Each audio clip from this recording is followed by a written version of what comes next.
que igual te puedes conectar, amigo, no te preocupes. Pero si recuerdan qué es lo que estábamos viendo la vez pasada, estábamos hablando acerca de la ciencia, más específicamente la filosofía, y acerca del pensamiento, el desarrollo del pensamiento a través del tiempo. Quería dedicar esto especialmente a la parte de la ciencia en específico, porque la filosofía era la gran ciencia de la antigüedad, pero conforme ha avanzado el tiempo, y aún más en estos últimos 2 siglos, ha cambiado de forma radical nuestra forma de concebir el mundo, y ha sido gracias a este tipo de conocimientos que llegamos a través de la ciencia, ¿no?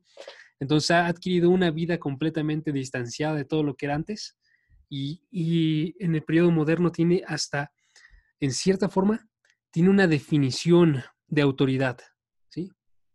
La, la ciencia y la forma en la que actúa como un medio por el cual enseñan ciertas cosas, por el cual se adquieren ciertas ideas, y no solamente dentro de esas áreas, sino que se van transportando a todo lo demás, ¿sí?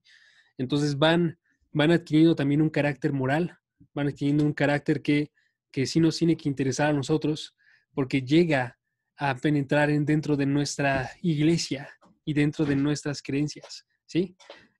No sé cuál sea su posición de ustedes en relación a conocimientos de ciencia, eh, pero vamos a hablar de forma general, ¿sí? Acerca de cómo es que se ocupan esos conocimientos, cómo es que en la edad moderna se ha generado una dicotomía entre la parte de si creer en la ciencia y la forma, ¿cómo se dice? Cosmológica que presenta la ciencia, o si esto va en contra de la parte de la iglesia. Es un ejemplo, ¿no? Entonces, cosas de lógica, de ciencia, de máquinas, cosas públicas, todo esto está presente y está generando valores, ¿ok? Vamos a ver primero una cosa, ¿ok? Este, Cuando nosotros nos presentamos en la antigüedad y vemos la forma en la que estaba concibiéndose antes, antes no había ninguna duda de la parte de la creación de parte de Dios o de parte de dioses, ¿ok? Si nosotros vemos otras culturas, usualmente existía un politeísmo que dividía al mundo en varios dioses, de acuerdo a cada una de las partes, pero aún dentro de la civilización, de civilizaciones grandes, siempre se asumía este hecho de que existía un Dios que había creado algo, ¿sí? Entonces, literalmente estamos hablando de algo que no es puramente cristiano, sino que se puede ver en el hecho de que las ciencias, las religiones, todas han tenido esto como su base, ¿sí? Entonces, la única cosa que sucedía en ese tiempo era que se intentaba formar una realidad, una, una forma de ver metafísicamente la realidad. Eso significa que pudiésemos formular cómo es que estaba ordenada la realidad, una forma epistemológica, que significa que pudiésemos comprender nosotros cómo llegábamos a obtener conocimiento, y una forma ética, ¿no? Que significa que nosotros pudiésemos desarrollar valores y la forma en la que tenía que ser orientada la vida en relación a otras personas, ¿sí? Ahora, todo eso sucedía antes de que existiese este valor de la ciencia. Ahora existe, y entonces, ¿qué nos indica eso? ¿Y cuáles son las enseñanzas que podemos adquirir de esto? ¿Ok? La primera enseñanza que podemos adquirir de esto es continuación completa de lo que estábamos viendo antes, ¿eh? Por eso es que no estoy haciendo tan larga mi introducción, pero la primera cosa que podemos aprender de esto es que la ciencia no es necesaria para conocer y glorificar a Dios, ¿sí? Estábamos viendo la vez pasada, tampoco la filosofía es necesaria para poder conocer y glorificar a Dios. ¿Por qué? Porque ¿qué nos referimos a eso? Que literalmente, si fuese necesario, estaríamos hablando de que todas las personas necesitan tener un cierto conocimiento para poder glorificar a Dios. Y si ese conocimiento se encuentra dentro de la ciencia, tenemos no miles, perdón, decenas de países que no tienen un acceso a los mismos conocimientos que tenemos, por ejemplo, nosotros ahorita, ¿sí? Y que por tanto esas personas no podrían haber glorificado a Dios. De la misma forma, en la Biblia nunca asume el hecho de que necesitemos tener esos conocimientos para poder glorificar a Dios. La parte de la filosofía se menciona en las 5 ocasiones que habíamos visto la vez pasada, pero la parte de la ciencia no aparece como tal en el hecho de que se presente algún conocimiento. ¿Ok? Ok. La revelación especial, entonces, continúa siendo lo único que necesitamos nosotros. Revelación especial se considera segunda de Timoteo, capítulo 3, versículos 16 y 17. Es la palabra de Dios, que es inspirada por Dios y es útil, ¿ok? Y es suficiente. Es lo que estábamos viendo también la vez pasada, pero nada más recapitulo. 2 Timoteo capítulo 3, versículos 16 y 17.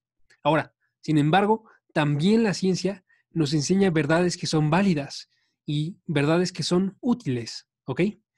No es necesaria para poder glorificar a Dios porque no tienes que tener las fuerzas, pero sí tienes algo que se recupera de eso y que nos tiene que alentar incluso a poder seguir de forma más fiel a Dios una vez que ya tenemos las convicciones que se están formando aquí, ¿ok?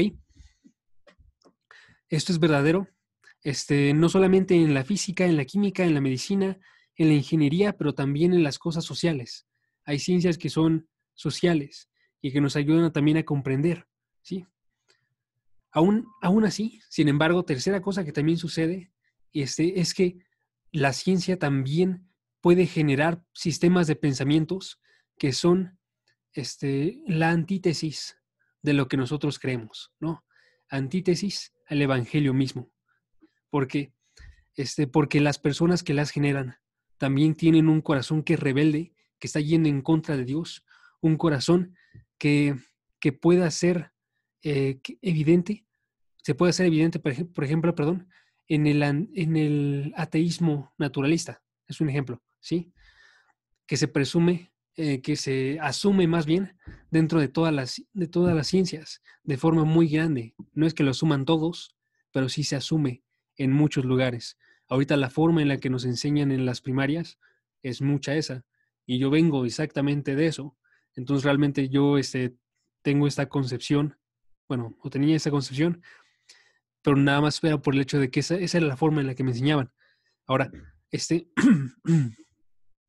forma específica, ¿ok? Naturalismo ateísta. Naturalismo ateísta asume la realidad, asume la falsedad de la alma humana y de lo sobrenatural, ¿ok? Esas son dos cosas normales que se asumen dentro de esto. Ahora, no quiero decir con eso que no hay gente que sí cree que se puede ser naturalista y a la vez tener un alma, ¿no? Pero vamos a ver nosotros una posición básica porque hay miles de posiciones que surgen y hay miles más por falta de conocimiento también, ¿no? En el cristianismo aún hay miles de posiciones por falta de conocimiento en varias cosas, ¿sí? Entonces, la forma en la que podemos ver un ejemplo es en el hecho de que puede negar la alma humana por el hecho de que se está creando a través de accidentes, se está creando el cuerpo y las relaciones químicas que suceden dentro del cerebro y por tanto no hay un alma que se encuentre detrás de todo eso, ¿no? Del otro lado también niega lo sobrenatural porque busca explicar el mundo únicamente en referencia a leyes. Claro que sí, Sara, ahorita les pregunto. En referencia a leyes que tienen que estar firmes y que no tienen que cambiar y a la vez cuando llegamos a un punto de la creación, existe un punto en el cual no se explica de forma carente de Dios, pero aún así no se asume la existencia de Dios, ¿no? Entonces, hay muchos descubrimientos que se han ocupado para poder generar este tipo de ideas y para poder irlas amplificando.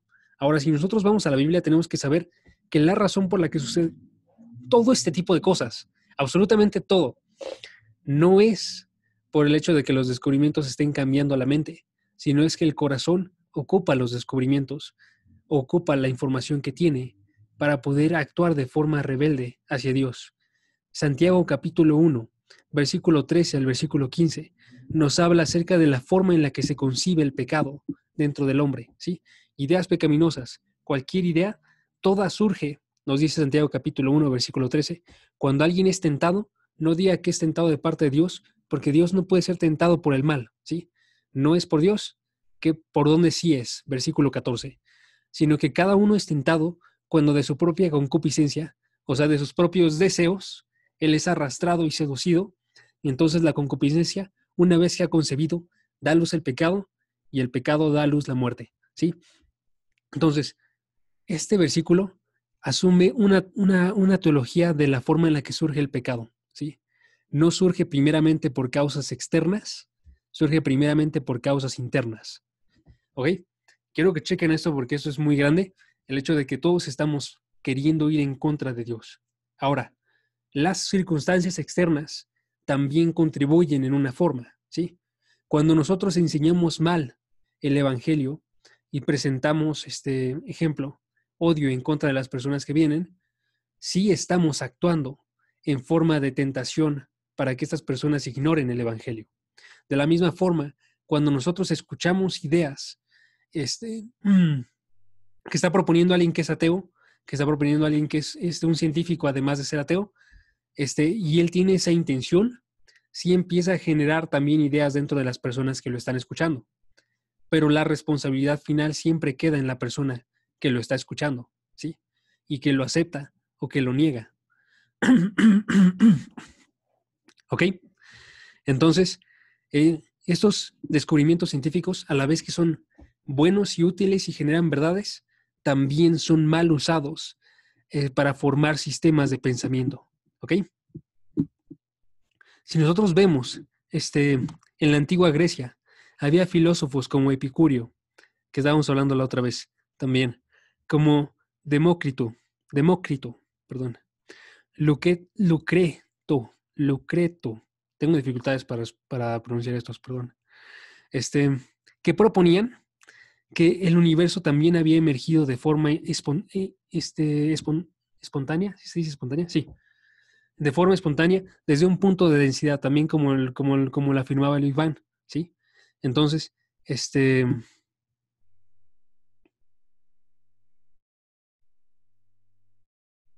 no, me confundí en mis notas, una disculpa.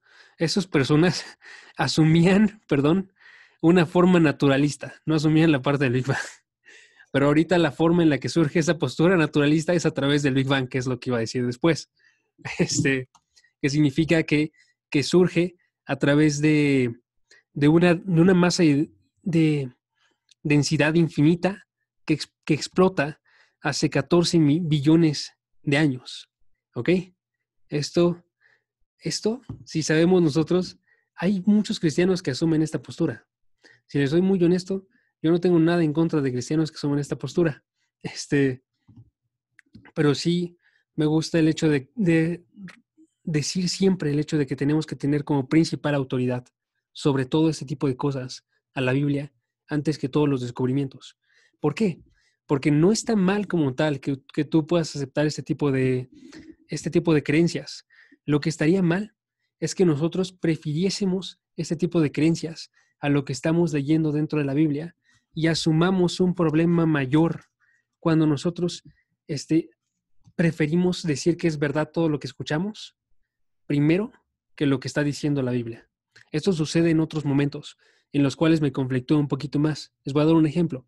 Cuando nosotros vemos pasajes que están diciendo de forma específica algo que sucedió históricamente, como lo sucede en Primera de Samuel, Segunda de Samuel, en Primera de Reyes o Segunda de Reyes, en Ezra, en Daniel, cuando mencionan, por ejemplo, los 70 años que habían pasado para que regresase el pueblo de Israel. Y de repente tú vas y escuchas que ha habido descubrimientos arqueológicos que guían a las personas a pensar que este tipo de cosas no fueron de la misma forma, sino que en vez de estar 70 años, estuvieron 40 años. Es un ejemplo. Y asumes esto como verdadero mucho antes que la Biblia, entonces hay un problema que se encuentra en las convicciones, ¿sí? Entonces tenemos que ver nosotros que mientras que sí podemos ser cristianos y estar analizando todos estos descubrimientos científicos e incluso estar aceptándolos, tenemos que estar conscientes de que nuestra primera convicción siempre está en lo que dice la Biblia, porque es la palabra de Dios, ¿sí? Segunda de Timoteo 3:16 otra vez, toda palabra es inspirada por Dios. Y esta parte inspirada hace referencia a que está exhalándola el mismo Dios y entonces son sus palabras las que están saliendo de su boca, ¿sí? que es su boca, en este caso son hojas, y se encuentra en los autógrafos originales la forma griega y hebrea de cada uno de estos escritos, ¿no? Que ahorita tenemos una seguridad también gracias a la ciencia, que tenemos básicamente el 99% de nuestra Biblia de forma exacta, ¿sí? O sea, tenemos que tener un margen de error siempre, pero tenemos toda la palabra de Dios. Ese es el caso, ¿no? Y también lo sabemos de forma científica, ¿ok? ¿Qué más sucede? Puede generar sistemas. No me acuerdo si voy en la 3 o en la 4, creo que en la 4. 4, también tiene métodos legítimos entonces de razonamiento. Todo esto es lo mismo que estábamos viendo la otra vez. Tiene métodos legítimos de razonamiento, ¿sí? Y entonces formula modelos, formula leyes, que pueden ser utilizadas también para servir a Dios, ¿sí? Legítimamente, ¿ok? Entonces, había un autor que se llama Bernd Poitres, que escribe: todos los científicos, incluidos agnósticos y ateístas, creen en Dios. Ellos tienen que, para poder ver y analizar el orden, ¿ok? ¿Qué está diciendo este autor? Este autor estaba asumiendo que al momento en el cual estas personas se ponen a investigar y asumen el hecho de que existen leyes que definen la existencia y que están rigiendo con orden todo lo que existe en el mundo, ellos mismos están apuntando al hecho de que existe Dios. Porque Dios es aquello. Una disculpa, amigos. Grabé apenas una prédica, pero sí estaba gritando un poquito. Entonces estoy un poquito más mal de la garganta de lo que estoy usualmente. Pero voy a estar haciendo eso de forma constante. Cuando asumen el hecho de que hay un orden y hay leyes que están sosteniendo la existencia, están asumiendo también en cierta forma un propósito que se encuentra detrás de todo esto, ¿sí? Y eso es lo que está haciendo referencia este autor, que repito, se escribe V-E-R-N, Bern, lo voy a escribir mejor, Poitres, Y.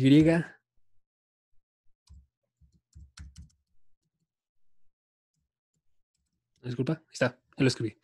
¿Sí? Entonces, leyes científicas, patrones regulares, un mundo natural que está actuando con unos atributos que podrían ser ejemplo, omnipresencia, porque estas leyes están en todo lugar, eternidad, porque han estado desde el inicio, inmutabilidad, porque estas leyes no cambian, omnipotencia, porque están rigiendo todas las cosas, irracionalmente, entonces expresan lógica, expresan algo que se está entendiendo con un lenguaje humano, ¿ok?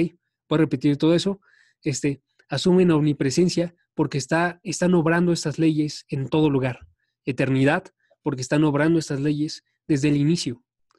Inmutabilidad, porque estas leyes no cambian. Omnipotencia, porque rigen todas las cosas.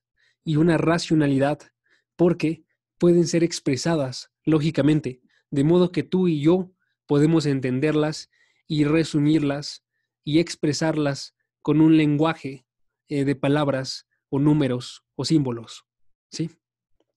Entonces, todo esto asume el requerimiento de algo personal que está rigiendo las cosas de una forma poderosa, así como nos dice Hebreos capítulo 1, versículo 3, ¿sí? Hebreos capítulo 1, versículo 3. Siempre se le atribuye, y también lo vimos el lunes, siempre se le atribuye a Dios este hecho de creador para poder asumir cuál es su lugar, ¿sí? Desde la primera página de la Biblia y dentro de Hebreos capítulo 1, versículo 3 se le pone también a Jesucristo porque también Él es Dios, ¿no? Y dice, Él es el resplandor de su gloria y la expresión exacta de su naturaleza. Y aquí va, sostiene todas las cosas por la palabra de su poder, ¿sí? Sostiene todas las cosas, Jesucristo. También está en Colosenses eso. También se puede asumir en Juan capítulo 1, versículo 3. ¿Ok? Todas estas leyes nos están hablando acerca de un orden y, por tanto, de alguien que está rigiendo con una palabra poderosa. Y estas leyes, entonces, en verdad son la palabra de Dios que está actuando en el mundo. ¿Ok? Entonces, ¿qué más podemos ver a través de eso? Que la revelación general es aquello que estas personas están estudiando, ¿sí? Cuando nosotros vemos y regresamos a Romanos capítulo 1, versículo 19 al 21, vemos esta idea, ¿no? Dios se hace conocer y se manifiesta a través de su creación. Y también en esta creación que es analizada por los científicos, vemos un análisis entonces de conocimiento de Dios, ¿sí? La única cosa es no voltearnos y decir naturaleza como en el versículo 23 de Romanos 1. ¿Se acuerdan de ese versículo? Es pero habiendo conocido a Dios, no le glorificaron como a Dios, ni le dieron gracias, sino que sus corazones se envanecieron y, y se entenebrecieron y le dieron la gloria, más bien, a imágenes de hombres corruptibles, de aves, de bestias, de serpientes, de cosas que se arrastran, y no a Dios, primeramente, ¿sí? Entonces, con todo eso en mente, amigos, ahora sí vamos a ver cómo es que tenemos que dirigir nosotros, entonces, nuestra vida en relación a estos conocimientos. Y esto aplica para personas que están estudiando ahorita ciencias, para personas que están trabajando ahorita en ese tipo de ramas, para personas Romanos 1, versículo, no estoy seguro en cuál estamos, pero el 23 creo que es el que quieres, ¿no? 23, gracias. ¿Cómo es que tenemos que dirigir nosotros también cuando nos acercamos e intentamos conocer algo de esto? Y entonces ahí les tengo unos cuantos principios sobre la forma en la que tenemos que nosotros actuar en relación a esto, ¿sí? Tenemos que ver primeramente que los científicos operan con una autoridad delegada, ¿sí? Lo que les decía hace rato. No podemos asumir nosotros esto como realidad por sobre Dios, porque ellos no están operando con una realidad arriba de Dios. Ellos están operando con aquello que Dios les está proveyendo en su momento, ¿sí? Entonces, ellos están operando con una bendición de parte de Dios que fue dada desde Génesis capítulo 1, cuando le permite a Adán el hecho de estar cuidando de la naturaleza. Está dando también un mandato de que él la domine. ¿Se acuerdan? Génesis capítulo 1, versículo 28 y 29. Está dándole un mandato de que él sea un rey, ¿sí? Un rey, pero es un rey siervo. Esa es la forma en la que podemos expresarlo. Es un rey siervo porque es un rey que está gobernando arriba de toda la creación, pero está sirviendo a Dios, ¿sí? Entonces tiene que actuar con una autoridad delegada. Génesis capítulo 1, versículo 28. Dios lo bendijo y les dijo: sean fecundos y multiplíquense, llenen la tierra y sométanla, ejerzan dominio sobre los peces del mar. Ahí estaba, ejerzan dominio sobre los peces del mar, las aves del cielo y sobre todo ser viviente que se mueve en la tierra. Versículo 29. También les dijo: miren, yo les he dado a ustedes toda planta que da semilla y que hay en la superficie de toda la tierra, y todo árbol que tiene fruto de semilla, y estos les servirán como alimento. En Génesis capítulo 9 les da ahora la parte de los animales, y en todo momento, también en Génesis capítulo 3, los ponen a trabajar la tierra, ponen a que saquen nutrientes. Todo tipo de momentos de estos, vemos una bendición de parte de Dios que está dando la libertad para que podamos hacer esto, ¿sí? Entonces tiene una autoridad, pero es una autoridad que está siendo delegada como criaturas, ¿sí? Reyes, siervos, ¿no? ¿Ok? Proverbios 25:2 también nos dice, ¿no? Proverbios 25:2.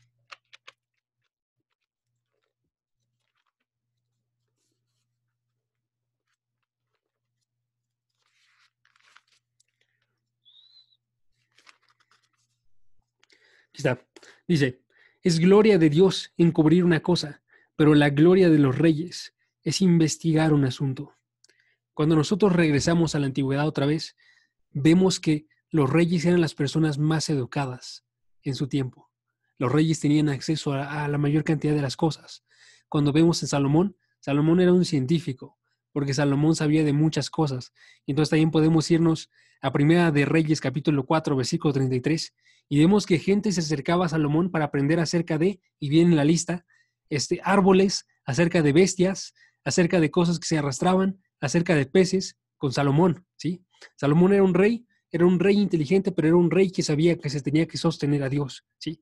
Y entonces, para él era una gloria el hecho de que podía conocer más cosas y por eso escribe esto, Salomón, ¿sí? Entonces, hay algo muy bueno en el hecho de que nosotros nos acerquemos e intentemos aprender de las ciencias, pero siempre tenemos que ver que tiene que ser con una autoridad de parte de Dios y nunca promover una autonomía humana, ¿sí? Sino dirigir al hombre a actuar como un cuidador de la creación de Dios para el bien del hombre y para la gloria de Dios, ¿sí? Esas son las dos cosas que tenemos que hacer nosotros. Cuidamos de la creación para nuestro bien y para la gloria de Dios, ¿sí? La conocemos, la investigamos, todo para poder darle gloria a Dios porque Él nos las concedió a nosotros, para cuidar también de nosotros, ¿ok? 2. También tenemos que ver que los científicos pueden, pueden investigar la naturaleza con confianza racional. Pueden investigar la naturaleza con confianza, ¿ok? Ah, ok. Este mundo no es Dios, ¿sí? Pero tiene entonces que ser estudiado, tiene que ser regido, no tiene que ser alabado, pero puede ser investigado y puede ser regido, ¿sí? Entonces, nosotros tenemos que ver que hay algo bueno de parte del estudiar la creación, porque vemos nosotros de forma más cercana a Dios en un sentido, ¿no? Sigo diciéndolo, es en un sentido general. Nosotros conocemos que el Creador no está haciendo caos. Nosotros conocemos a través de la ciencia que el mundo es regular porque fue creado con patrones, que fue creado con un Dios que está sosteniendo cada uno de los días a gente que es pecadora. Nosotros podemos estudiar también para poder encontrar la forma en la que hay que sostenernos. Vas. Muchas gracias, Sara. La verdad es que no estoy hablando tan fuerte, es más porque está cercano el micrófono. Ya lo separé un poquito. Perdonen también. Pero sí.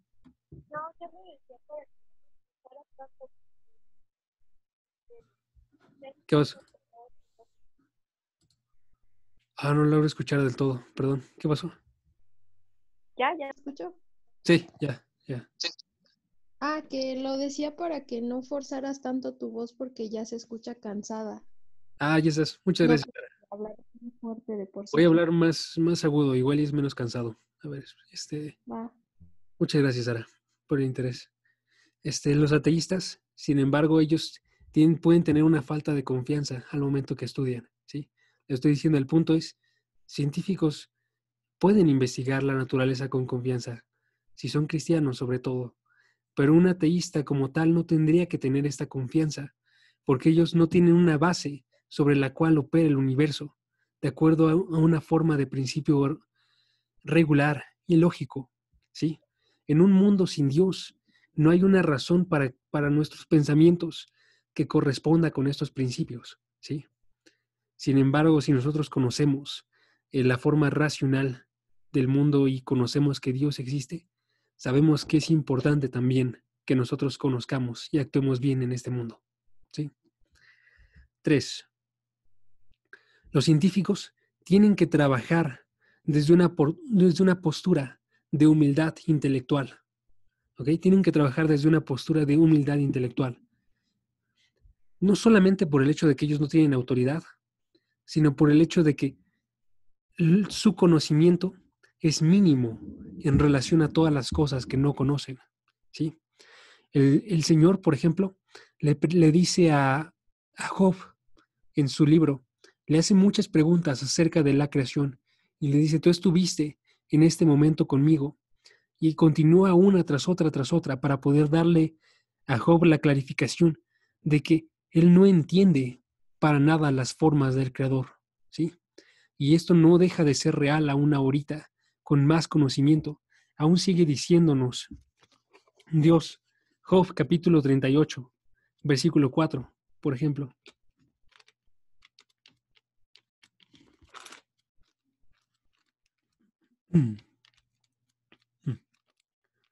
Job, capítulo 38, versículo 4.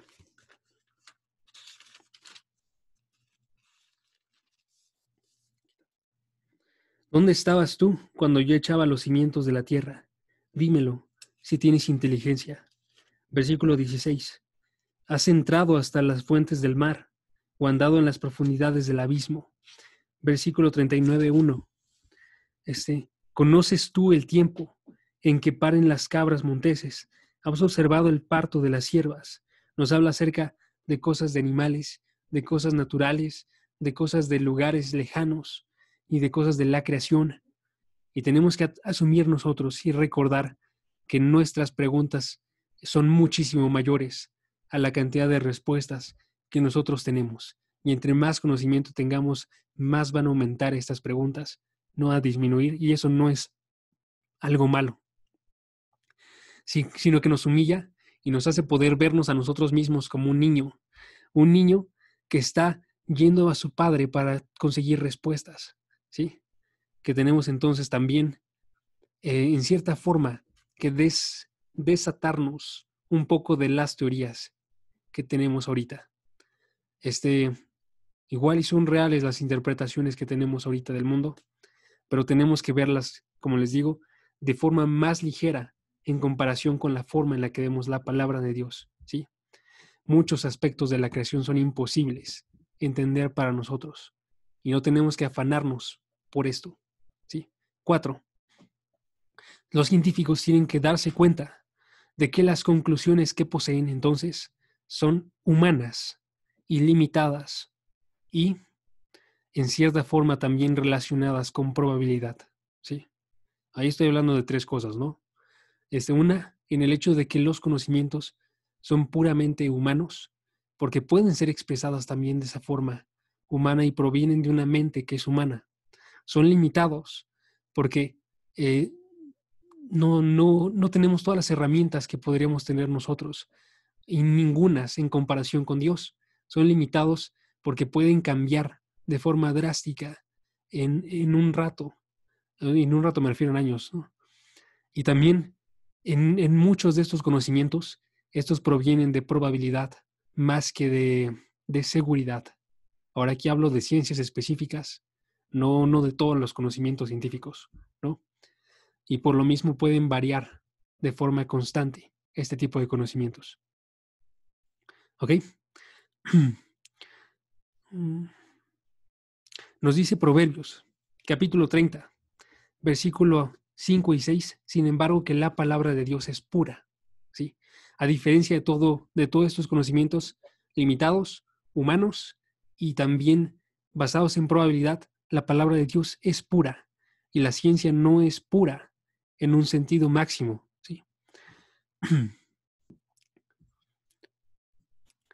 Pero la Biblia es la palabra de Dios y funciona como el juicio, el juzgador de todas las normas de las cuales habla, ¿ok?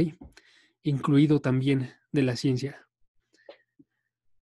Sí, de la otra mano entonces, nosotros también revisamos nuestra interpretación con la Escritura, vamos a poder entonces llegar a una mejor base para cada una de nuestros conocimientos y certezas. 5. Los científicos tienen que darse cuenta que vamos por conocimiento con una dependencia en la oración. ¿Ok? Todo esto, si notan, está un poquito más en ambiente cristiano. Porque una vez que te das cuenta de todo lo que ya hemos visto, los primeros 4 puntos, nos damos cuenta que el único que puede proveer una buena palabra es Dios. Y el único que puede depender, del único del que podemos depender nosotros para tener una buena palabra en cualquier cosa, siempre va a ser de Dios, ¿sí? El Señor tiene que ser nuestro maestro. El Señor tiene que ser el que desarrolla nuestras habilidades. El Señor tiene que ser el que nos da dones para poder enseñar también este tipo de cosas, ¿sí? 6. Científicos tienen que recordar también que los estudios racionales del mundo están limitados por su insuficiencia para hacernos sabios. Ese está más largo, lo voy a repetir. Los científicos tienen que recordar,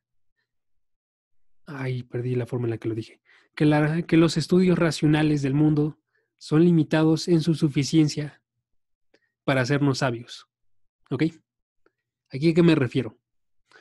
La palabra de Dios es suficiente para hacer sabio aún a un niño para la salvación. ¿Sí? La ciencia está limitada, de modo que Dios literalmente cambia la forma en la que está exponiendo sus verdades del Evangelio y nos menciona, por ejemplo, en Primera de Corintios, capítulo 1, nos dice, ¿dónde está la sabiduría del sabio? ¿Y dónde está el entendido? Y al final la conclusión de eso es la forma en la que Dios ha decidido expandir su sabiduría, ha sido a través de una locura del Evangelio, más bien que la sabiduría de los sabios y de los entendidos. ¿Sí? Nos dice en el versículo 19 del primer capítulo de Primera de Corintios, porque está escrito, destruiré la sabiduría de los sabios y el entendimiento de los inteligentes desecharé. Versículo 20, ¿dónde está el sabio? ¿Dónde está el escriba? ¿Dónde está el que sabe discutir en este siglo? ¿Ok? También esta retórica. ¿No ha hecho Dios que la sabiduría de este mundo sea necedad? ¿Por qué?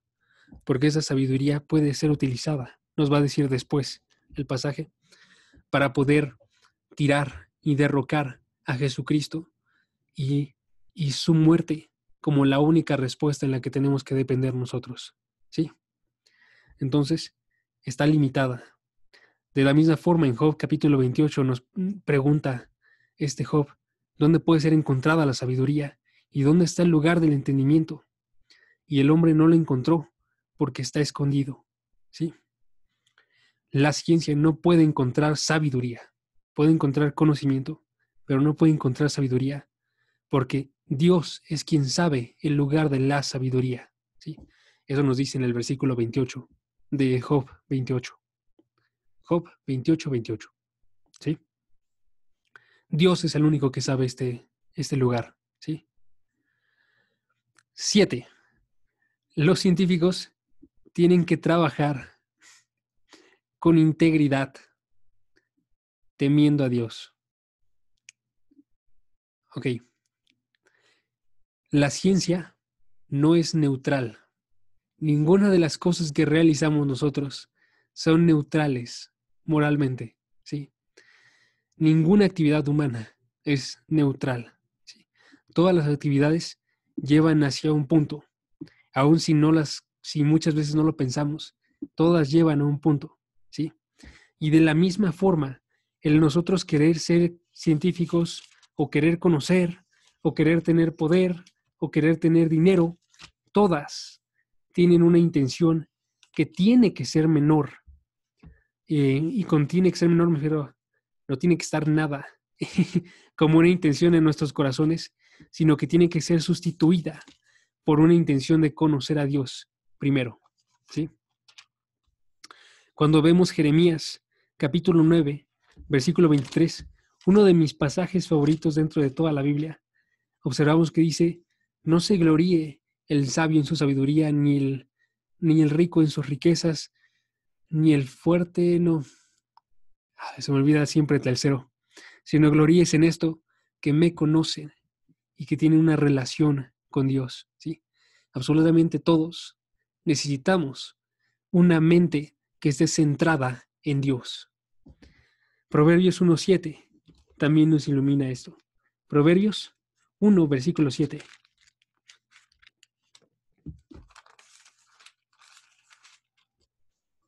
El temor del Señor es el principio de la sabiduría. Los necios desprecian la sabiduría y la instrucción. Y Salmos 14, el necio dice, no hay Dios. ¿Ok? Tenemos que tener nosotros, entonces, que ver que nada, absolutamente nada de nuestras acciones son neutrales.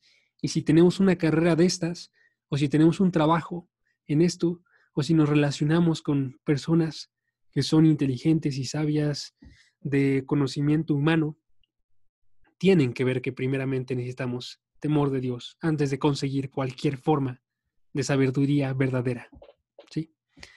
Y entonces el deseo y la oración de todo científico, y aquí está la aplicación, si eres científico, tienes que orar: Señor, enséñame a caminar en tu verdad, y une mi corazón con un miedo, con un temor a tu nombre, ¿sí? 8.